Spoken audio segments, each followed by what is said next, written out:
मंत्री धनंजय मुंडे कॅबिनेट बैठकीला अनुपस्थित राहतील अशी शक्यता आहे। धनंजय मुंडे यांची प्रकृती स्थिर नाही, त्यामुळे आजही ते कॅबिनेटसाठी उपस्थित राहणार नाहीत अशी शक्यता आहे। 2 आठवड्यापूर्वी धनंजय मुंडे यांच्या डोळ्याचं ऑपरेशन झालेलं आहे आणि त्यामुळे आज मुंडे कॅबिनेट बैठकीला उपस्थित राहणार का याकडे सगळ्यांचं लक्ष आहे। मात्र सध्या तरी ते बैठकीला अनुपस्थित राहतील अशी चर्चा आहे। आणखी तपशील घेऊयात प्रतिनिधी शिल्पा नरवडे यांच्याकडून। शिल्पा, धनंजय मुंडेंकडून अधिकृतरित्या असं काही कारण दिलं गेलेलं आहे का? किती वाजता बैठक आहे ज्याच्यासाठी ते अनुपस्थित राहतील असं म्हटलं गेलंय? रिद्धी, कॅबिनेट बैठकीला मंत्री धनंजय मुंडे आज देखील अनुपस्थित राहण्याची शक्यता आहे।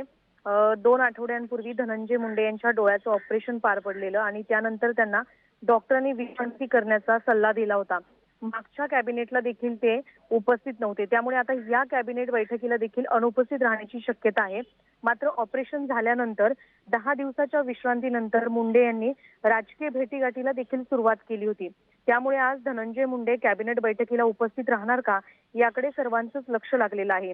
विशेष म्हणजे बीड प्रकरणी धनंजय मुंडे यांच्यावर राजीनाम्याचा जो वाढता दबाव पाहता या वादापासून दूर राहण्याचा प्रयत्न आहे का, असं देखील चर्चा रंगलेल्या पाहायला मिळते। मात्र आजची जी कॅबिनेट बैठक आहे त्या बैठकीला धनंजय मुंडे अनुपस्थित राहण्याची शक्यता वर्तवली जात आहे। त्यामुळे आता सर्वांचंच या कॅबिनेट बैठकीकडे लक्ष लागलेलं आहे, कारण धनंजय मुंडे मागच्या देखील कॅबिनेटला अनुपस्थित होते आणि आजच्या ह्या कॅबिनेट बैठकीला उपस्थित राहणार का असा प्रश्न निर्माण झाला आहे। त्या अनुषंगाने सर्वांचंच लक्ष लागलेलं आहे।